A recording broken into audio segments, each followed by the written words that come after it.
Before we begin, I want to warn you that this story contains mature themes. It deals with the challenges of new motherhood, family relationships, and infidelity. If these topics make you uncomfortable, you might want to stop watching now. I never imagined my life would turn out like this. I'm 23, a single mom, and my baby, he's just 4 months old. He's my entire world, but every time I look at him, I feel this ache, this reminder of how complicated everything has become. I had to make some hard choices. It wasn't supposed to be this way. His dad, let's just say he didn't stick around when I needed him the most. When I told him I was pregnant, he said he wasn't ready for a child. And that was it, he was gone. No calls. No support. Nothing. I tried to manage on my own. But being alone with a newborn? It's a kind of loneliness you can't really explain. The nights feel endless, the days blur together, and no matter how hard you try, it feels like you're always one step behind. I was exhausted, broke, and terrified. That's when I turned to Trent. Trent Parrish is my cousin. We've known each other our whole lives, and he's always had this way of making me feel like I wasn't alone. When I called him, desperate for help, he didn't even hesitate. He told me to pack up and move in with him. It felt like a lifeline at the time. He was kind, supportive, and he didn't make me feel like I was a burden. For a little while, it seemed like maybe things were going to be okay. But Trent and our relationship isn't simple. It hasn't been for a long time. 4 years ago, something happened between us, something that changed everything. It was during a family trip to France. I was 19, Trent was 22. We were inseparable that summer, always together, always laughing. He made me feel seen, like no one else ever had. And one night we crossed a line. It was just the two of us, sitting by the water, talking about everything and nothing. I don't even know how it happened, but suddenly, we weren't just cousins anymore. That night changed the way I saw him, and the way he saw me. We never spoke about it afterward. We acted like it didn't happen, like we were just cousins again. And eventually, life went on. But when I moved into Trent's apartment, those memories, they came rushing back. Every little interaction, every shared moment, it all felt heavier, like there was something unsaid hanging between us. I tried to convince myself it was all in my head.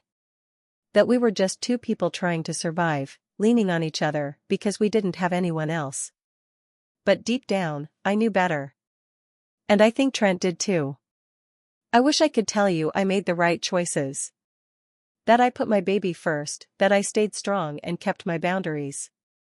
But the truth is, I didn't. I let my loneliness, my fear, and my need for something, anything, lead me down a path I couldn't turn back from. That's the thing about the decisions we make. You never really know how much damage they'll cause until you're standing in the aftermath. And for me, the aftermath was just beginning.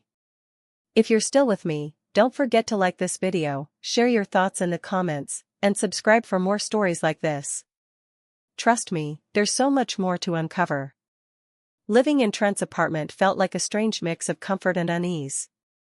It was a small 2-bedroom place, nothing fancy, but it was clean, quiet, and, most importantly, safe. One of the rooms became mine and the baby's, our little sanctuary. The other room was Trent's, but most nights, we all ended up in the living room together. He'd watch TV while I tried to get the baby to sleep. We'd talk about our days, laugh about random things, and for a while, it almost felt normal.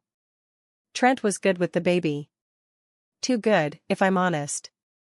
He'd hold him like he'd been doing it his whole life, feed him without me even asking, and sing these little songs that would always make my son giggle. Watching them together gave me this strange sense of, I don't know, peace? Like maybe, just maybe, everything was going to be okay.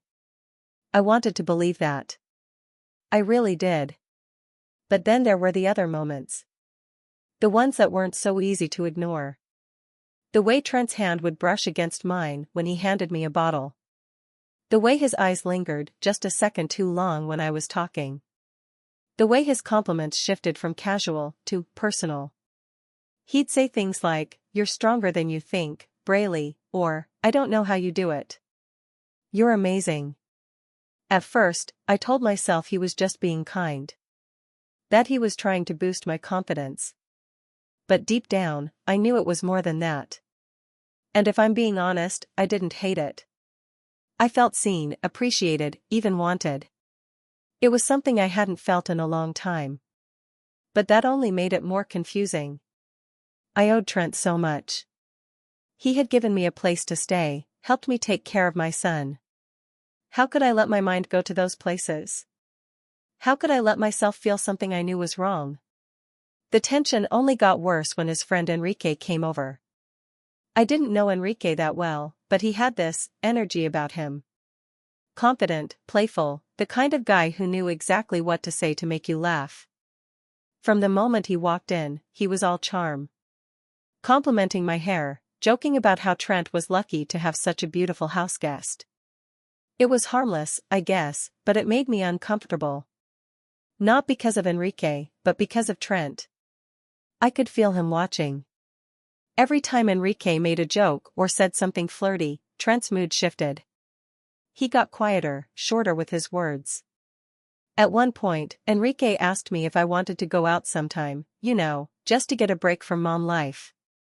And before I could even answer, Trent cut in. "She's busy," he said, his voice sharp, almost territorial. Enrique just laughed it off, but I didn't. I couldn't. The way Trent looked at me after Enrique left. It wasn't just protective. It was something else. Something deeper.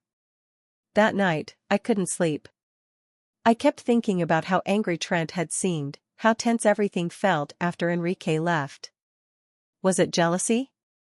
Protectiveness? Or something else entirely?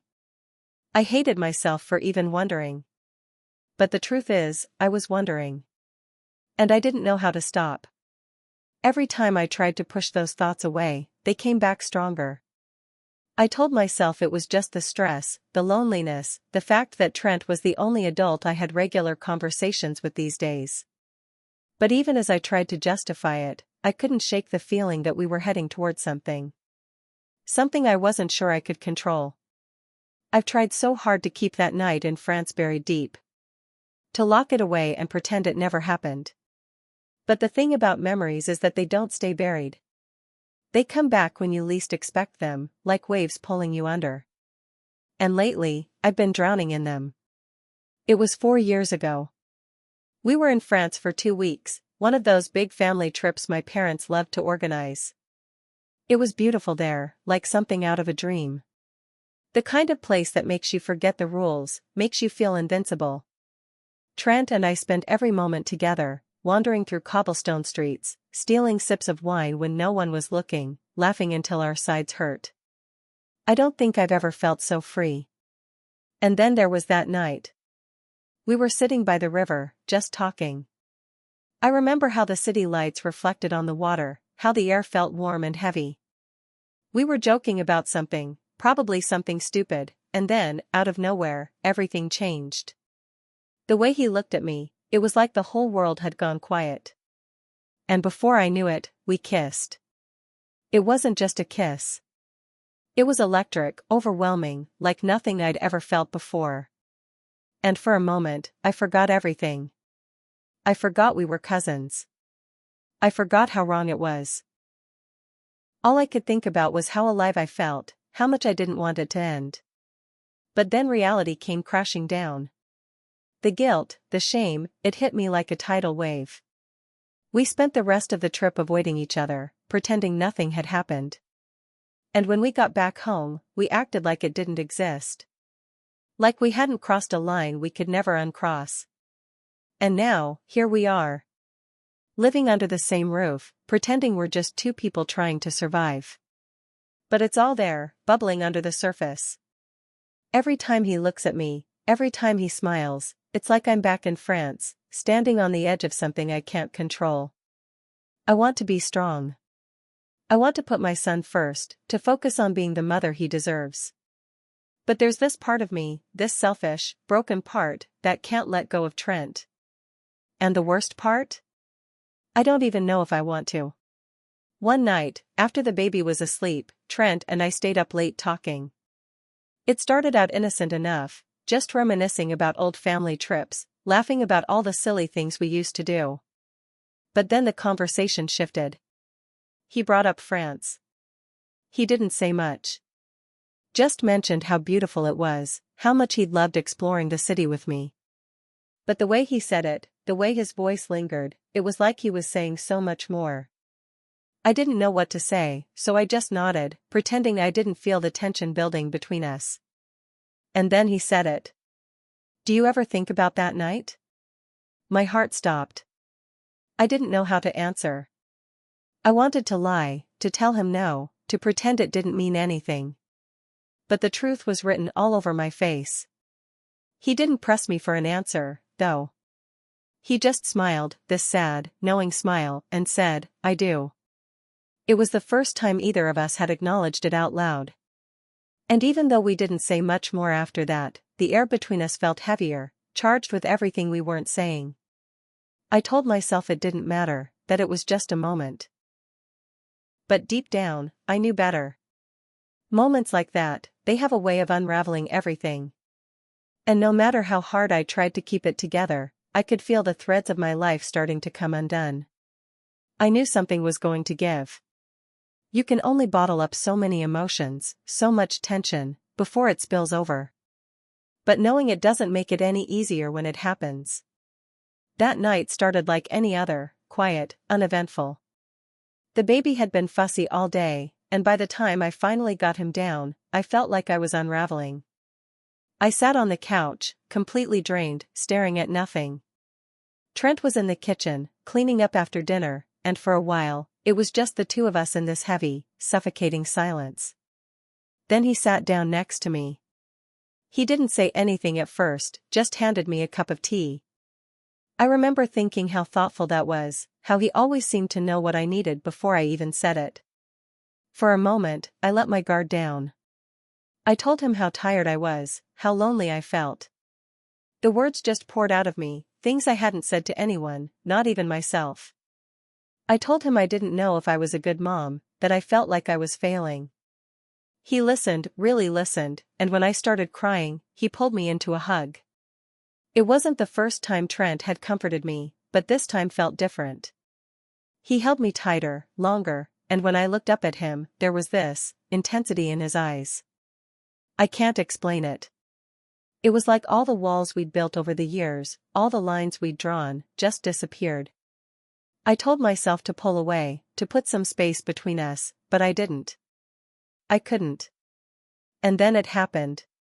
He kissed me. At first, it was gentle, hesitant, like he was giving me a chance to stop it. But I didn't. I kissed him back, and before I knew it, we were tangled together, crossing a line we both knew we shouldn't. It wasn't just physical. It was emotional, raw, overwhelming. For those few moments, nothing else mattered, just him, just us. But then it was over. And the weight of what we'd done hit me like a brick. I sat there, my heart racing, my mind spinning. I didn't know what to feel. Relief? Guilt? Regret? Maybe all of it at once. Trent didn't say anything, and honestly, I was glad he didn't. I didn't think I could handle hearing him try to explain or justify it. I just needed to be alone. That night, I lay in bed, staring at the ceiling, replaying everything in my mind. I couldn't believe I'd let it happen. I thought about my son, about the kind of example I wanted to set for him, about the mess I was creating. But then I'd think about the way Trent made me feel, safe, wanted, understood, and it only made the guilt worse. The next morning, everything felt different. Trent was quiet, avoiding eye contact, going through the motions like nothing had happened. I didn't know what to say to him, how to bring it up. The silence between us was unbearable, heavy with everything we weren't saying. I wanted to talk to him, to figure out what this meant, but every time I opened my mouth, the words got stuck in my throat. By the end of the day, I was questioning everything. Was it just a moment of weakness? Did it mean something to him? Did it mean something to me? And how were we supposed to move forward, living under the same roof, pretending this hadn't happened? I didn't have any answers. All I knew was that things would never be the same. I didn't think it was possible for things to get more complicated, but I was wrong. The morning after, that night, everything felt different. Trent barely spoke to me. He wouldn't even look at me for more than a second. At first, I thought maybe he was just processing what had happened, the same way I was. But as the days went on, the distance between us only grew. The silence was deafening, and it left me with nothing but my thoughts, and my guilt. All I could think about was what would happen if my family ever found out. They'd never understand. They'd hate me. And Trent? They'd see him as a predator, someone who took advantage of me, even if that wasn't the truth. I started second-guessing every decision I'd made, every conversation, every glance. It was like I was living with this giant weight on my chest, and I couldn't shake it. And then, as if my head wasn't already spinning, Nico called. I hadn't heard from him since before the baby was born. At first, I thought it was a mistake, maybe he'd but dialed me or something. But then he left a voicemail. He said he wanted to talk. That he missed me. Missed us. I didn't know whether to laugh or scream. After everything he'd put me through, he had the nerve to come back now? When I was already at my breaking point? And as if that wasn't enough, Enrique showed up again.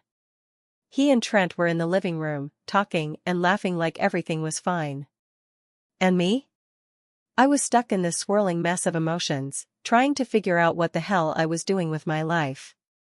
Enrique didn't help. He kept giving me these looks, making these little comments that made me feel like I was being torn in two directions.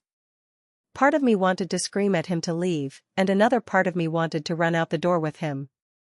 But the real breaking point came later that night.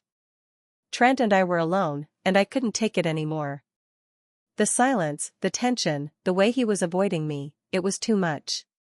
So I confronted him. I asked him why he'd been so distant, why he wouldn't talk to me. At first, he tried to brush me off, saying he was just tired or busy.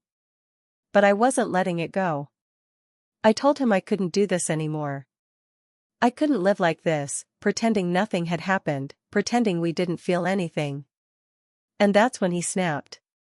He said he was trying to protect me, to protect us, from making things even worse.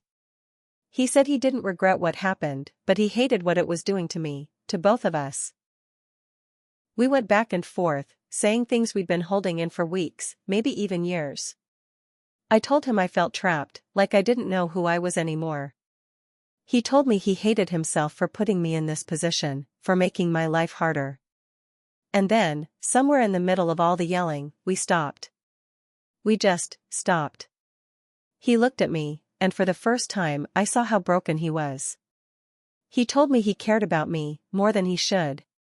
But he also said we couldn't keep doing this.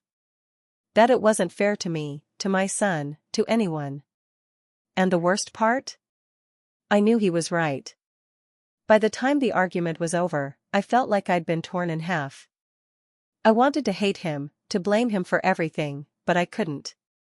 Because the truth is, I felt the same way. And now? I don't know where we go from here. I didn't make the decision lightly. Moving out wasn't just about leaving Trent's apartment, it was about finding myself again. About creating space to breathe, to think, to figure out who I was beyond the mess I'd made. I told him it was for the best, for me and for my son. He didn't argue. He just nodded, his eyes heavy with something I couldn't quite name. Maybe it was relief. Maybe it was regret. Maybe it was both.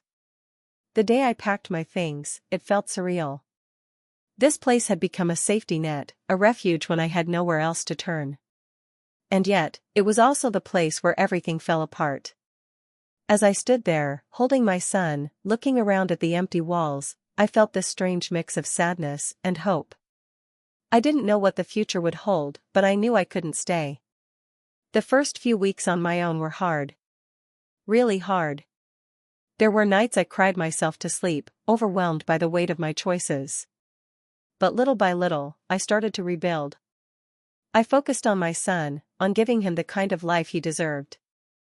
I went back to work, reconnected with old friends, and started therapy to help me untangle the mess in my heart and my head. Looking back, I can't say I'm proud of everything I did.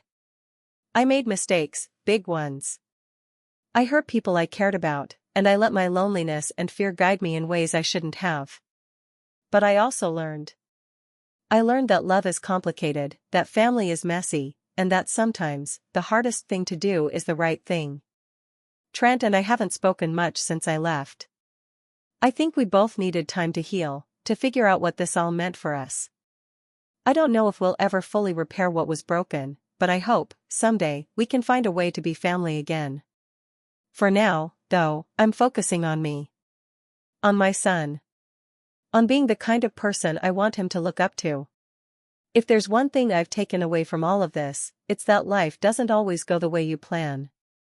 But even when you make mistakes, even when you lose your way, you can always find your way back. It's not easy, and it takes time, but it's possible. And that's what I'm holding on to. To anyone out there who's struggling, who feels lost or stuck in a situation they can't untangle, I want you to know you're not alone. We all make mistakes. We all have moments we wish we could take back. But those moments don't define us. What matters is what we do next, how we choose to move forward. If you've been through something similar, or if you just want to share your story, I'd love to hear it. Let me know in the comments below. And if this story made you feel something, don't forget to like, share, and subscribe for more.